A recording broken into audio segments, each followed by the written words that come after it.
Hey, I'm about to do a review of my Summit Professional 2-burner propane stove.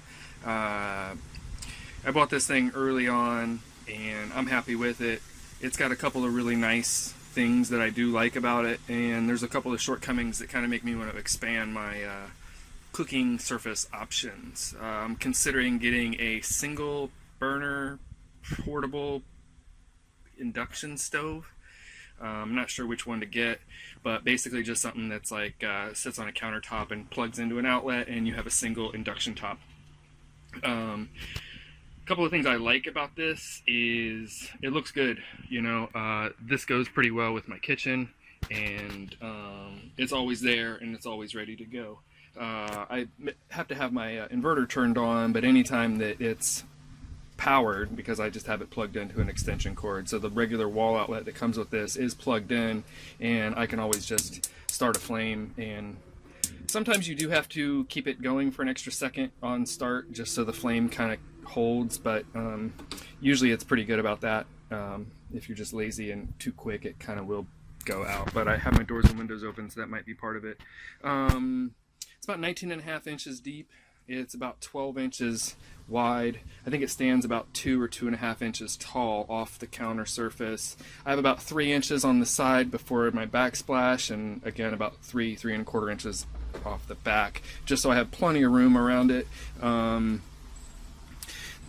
didn't say this, 10,000 BTUs in the back, 3,500 I believe in the front.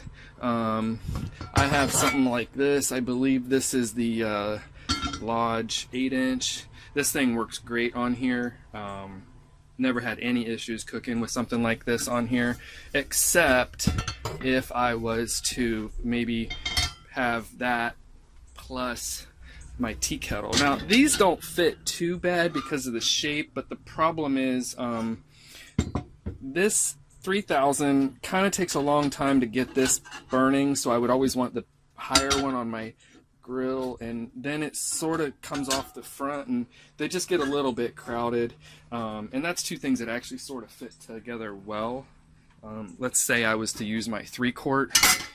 This thing just does not want to, this is sort of too much.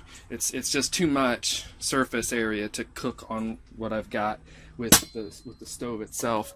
I do have a 1-quart pan. This 1-quart pan is really good if I'm going to cook like just a can of soup. Fits in there perfect. There's no issues. This thing is excellent for that. So if I'm ever doing anything like that, like, I'm totally happy. These two items work together well. No big deal. But like I said, anything bigger and doesn't want to work all that great. So that's why I'm considering doing the induction edition. Plus, another thing is that it's a flame, so it creates heat. So in here I do have windows and doors, and I have a couple of vent fans to take heat out, but that still doesn't eliminate the fact that this creates heat in the room when it's on, and an induction wouldn't do that. Also, burning fuel that I have to buy to cook with, if I can minimize that and basically save fuel. My refrigerator also works off of propane, and I also have a propane water heater that I'm about to start using. But if I can minimize my propane use by having an induction stove that runs off of my batteries, which is 100% solar powered right now, it basically just put more use into my solar system and take away some of the costs for propane. So that kind of is attractive too. Plus I can, like I said, use 2 larger pots and even have 3 cook surfaces at the same time if I was to ever want to actually have 3 things going. So kind of makes sense. Gives me some options. But that's my review. These are pretty good. I do recommend it, but there's some qualities and some shortcomings to consider if you're thinking about getting a propane Summit stove. Anyways, good luck with your projects.